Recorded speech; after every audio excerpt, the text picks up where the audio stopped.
네, 정부가 의사 국가고시를 거부한 의대생들에게 재시험 기회를 주기로 했습니다. 의료 공백을 해소해야 된다 이런 명분을 내세웠는데요. 하지만 보건의료산업노조는 어제 성명을 내놨습니다. 아주 강하게 비판을 했는데요. 자, 정재수 보건의료산업노조 정책실장 연결해서 입장 들어보겠습니다. 나와 계시죠?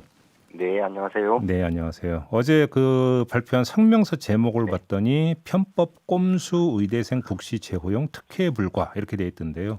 네네. 이걸 특혜로 보시는 거죠? 네, 저희가 이 문제를 특혜로 바라보는 것은 뭐 네. 잘 아시다시피 이 문제는 지난해 의사 증원에 반대하던 의사단체 집단 진료 거부 사태로부터 출발한 거잖아요. 네네. 이에 그 동조했던 의대생들이 뭐 정부가 국가시험을 두 차례나 연기하면서 치르기를 요청했지만 결국 거부당한 거였거든요. 네. 그런데 이를 다시 구제해주기 위해서 정시 기회를 또다시 준다는 거. 그래서 음. 21년도 국시를 뭐 상하반기로 나눠서 음. 상반기에 뭐 칠 수 있도록 해준다라고 하는 건 편법을 동원한 특혜라고 봅니다. 네. 아무튼 근데 지금 정부에서 내세우는 논리는 네, 의료 공백을 해소해야 된다. 뭐 이런 거 아니겠습니까? 네네. 근데 지금 현장에서 느끼는 의료 공백과 정부가 이야기하는 이 명분은 어느 정도로까지 연결이 된다고 보세요? 글쎄요, 그 의료 공백을 해소하기 위한 큰 결단이라고 보는 뭐 말씀을 하셨는데요. 네. 물론 그렇긴 합니다. 정확히는 뭐 수련 과정을 밟는 의사 2,700명이 내년도에 이제 배출되지 않는 거니까요. 네. 그렇기 때문에 뭐 아마 1년이 수년되는 만큼 수련병원에서의 전공의 부족함이 현실적으로 나타날 겁니다. 네. 다만 이제 전공의는 말 그대로 수련하는 의사라는 개념이어서 음. 이를 두고 단순하게 뭐 의료 공백 해소라고 한 측면에서는 좀 더 생각해 봐야 된다 이런 거고요. 네. 의료 공백을 수련으로 메운다는 개념도 그렇지만 의사 부족 문제가 한도의 문제가 아니지 않습니까? 예.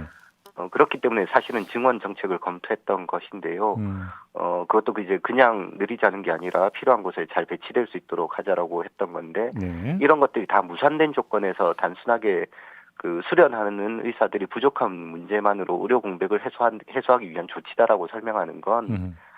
바로 그 적절치 않다고 봅니다. 근데 일단 저기 그 재시험 네, 여부하고는 상관없이 한번 이 점을 여쭤볼게요. 네네, 지금 이제 환자가 많이 늘어나고 있고요. 이런 네네. 상황에서 지금 의료 공백 현상이 어느 정도 심각하다고 진단을 하고 계세요? 음, 이제 그 뭐 지금 코로나19 상황들 뭐 어제는 좀 줄어들긴 했습니다만 네. 하루에 이제 1,000명이 발생하고 퇴원한 환자들이 500명 정도면 음. 의료기관에 이제 코로나19 환자들이 순증되는 숫자가 한 500명씩 증가하고 있다 이렇게 보시면 대략 맞을 거예요. 네. 입원하고 있는 환자가 늘어나고 있는 거죠. 예.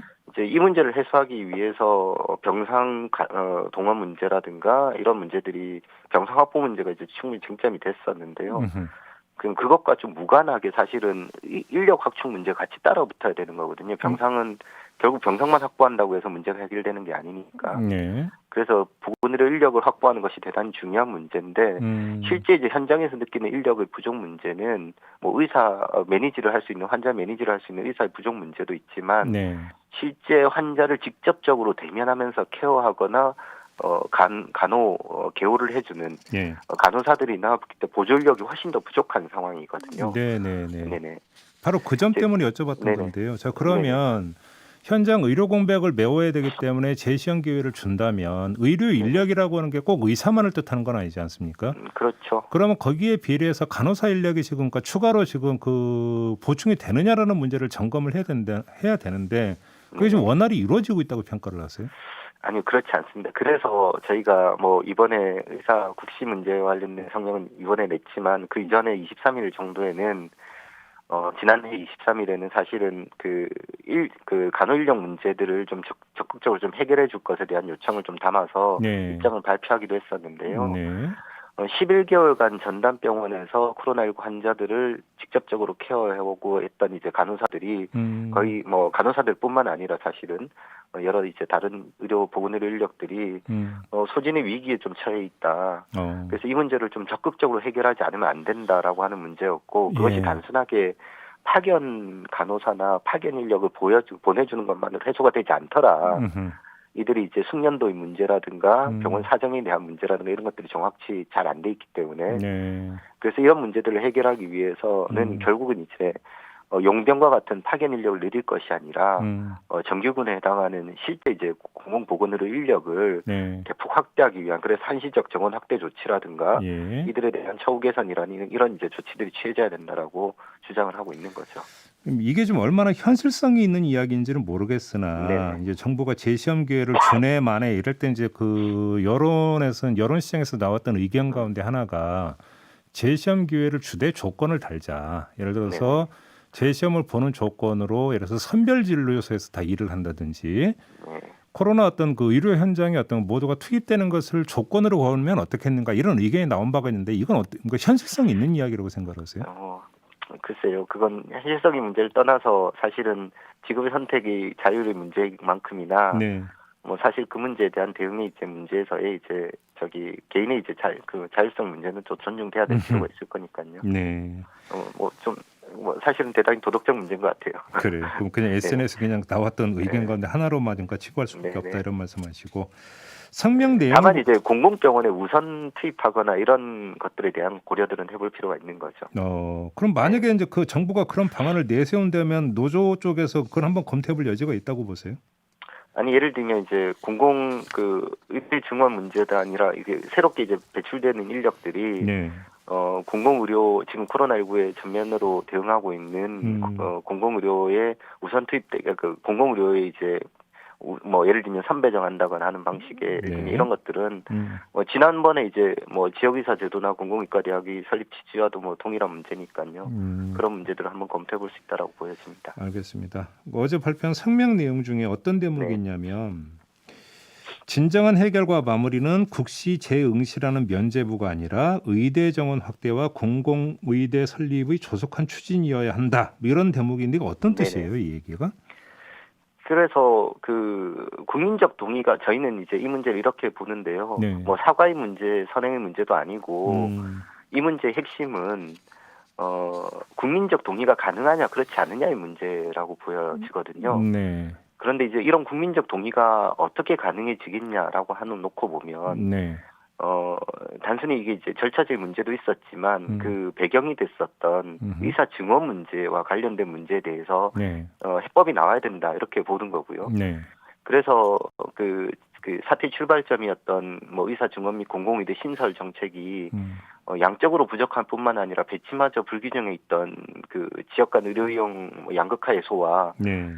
필수료 제공을 위한 필요한 의사인력 확충이라고 하는 이런 측면에서 논의됐던 정책인 만큼 이런 것들이 추진되어지는 걸 전제로 해서 네.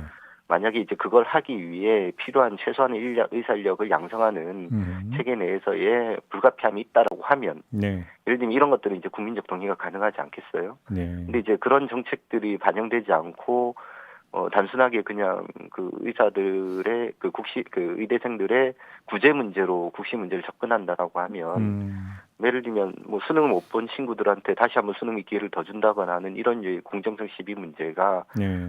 국민들이 설득하기 어렵다라고 이렇게 보여지는 거죠. 알겠습니다. 조금 전에 네네. 그 실장도 잠깐 언급을 하셨는데 네. 뭐 의대생들이라든 대국민 사과 이런 이야기 좀 나온 바가 있지 않습니까? 네네. 아직 뭐 그런 이야기가 좀 뭐 본격적으로 나오는 것 같지는 않은데요. 어떤 그런 그 의견 표명에 뭔가 그 사과 입장 표명이 만약에 이루어진다면 네네. 어떤 국민 여론을 좀 바꾸는데 일정하게 그게 하나의 계기가 될 수 있다고 평가를 하세요? 글쎄요. 저는 국민적 동의가 가능한 전제 조건에서 사과가 있는 건 아니다 이런 생각이 들긴 하고요. 예. 사과를 하냐 안 하냐의 문제, 이 문제는 사실은 이제 그 역시도 이제 의대생들의 이제 자율적 판단에 대한 문제이지만 사과의 문제가 이 문제의 이제 핵심 쟁점은 아니라고 봅니다. 그래요. 의사를 표명하느냐 집단적으로 그렇지 않느냐의 문제를 따라서 네. 이 문제가 해결해 줘야 된다, 그렇지 않아야 된다, 혹은 국민적 동의를 만들 수 있다 이런 문제로 귀결되는 건 바람직하지 않고요. 네. 정책적으로 이 문제가 어떻게 귀결되느냐가 국민들한테 확인되어져야 된다. 그게 이제 애초 사태의 출발점이었던 의사 증원 문제와 네. 공공의과 대학 설립 문제 이런 것들에 대한 보다 진전된 어떤 조치들이 그런 점이라고 생각하는 거죠. 알겠습니다. 좀 정리를 하자면 아무튼 노조의 네. 입장은 네. 그러니까 다시 처음으로 돌아가서 애당초 이제 정부가 이제 정책 방향으로 잡았던 의대 정원 확대라든지 공공의대 설립 이걸 계속 추진을 해야 된다. 이 기조가 흔들리면 안 된다. 이런 말씀이신 거죠? 네네 맞습니다. 알겠습니다. 혹시 그러면 이런 어떤 그 재시험 응시 기회를 주는 것 자체가 정부의 이런 정책 방향을 더 흔들리게 할 수도 있다 이렇게 우려하시는 겁니까? 예, 그뿐만 아니라 향후에 이제 이런 비유사 사례들이 향후에 나타나게 될 때에 네. 이 문제를 판단하게 되는 근거 기준이 다시 이런 것들로 설정될까 봐 하는 우려도 있는 거고요. 그때 의대생들은 재시험 기회 주면서 우리는 왜 안 해주냐 이런 식으로 갈 수 그렇죠. 있다는 기득권을 거죠. 더 강화해주는 방식의 논의들을 정부가 뭐 어떤 정책적 진전 없이 그냥 추진하는 것에 대한 문제의식이 크다고 보여집니다. 알겠습니다. 네. 자, 말씀 여기까지 들을게요. 고맙습니다, 네네. 실장님. 네, 감사합니다. 네, 지금까지 정재수 보건의료노조 정책실장이었습니다.